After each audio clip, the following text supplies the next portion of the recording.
Beloved people of God, good morning, and welcome to our midweek devotional from Parkwood Presbyterian Church. Today we are looking at the Gospel of Matthew, chapter 9, towards the end, starting at verse 35.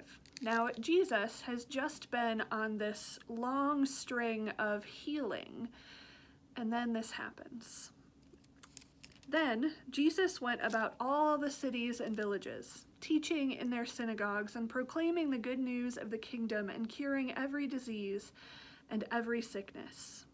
When he saw the crowds, he had compassion for them because they were harassed and helpless, like sheep without a shepherd.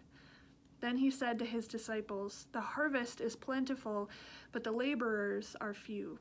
Therefore ask the Lord of the harvest to send out laborers into his harvest." Now we're going to pause because Jesus tells the disciples to pray that God would send someone to sort of assist in the mission of Jesus, because he sees all of these people who are longing so deeply for help, for compassion, for healing.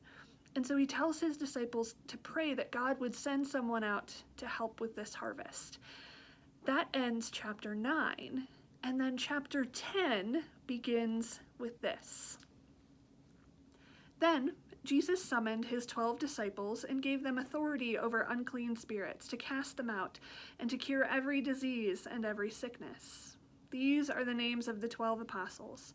First Simon, also known as Peter, and his brother Andrew, James, son of Zebedee, and his brother John, Philip and Bartholomew, Thomas and Matthew the tax collector, James, son of Alphaeus, and Thaddeus, Simon the Canaanian, and Judas Iscariot, the one who betrayed him. These 12 Jesus sent out with the following instructions. The story goes on.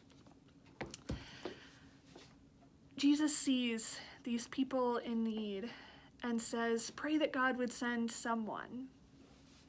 And then he turns around and sends those same people who prayed that God would send someone. Y'all, there is a ton of anxiety, of fear, of need in our world right now. And so while I encourage us to keep praying for those who need physical things like food and shelter, those who need spiritual things like connection and hope, those who need emotional things, connection, mental health assistance, all of those things, keep praying. But then watch, wait, because God is sending you too to help those very people. This is the word of the Lord. Thanks be to God.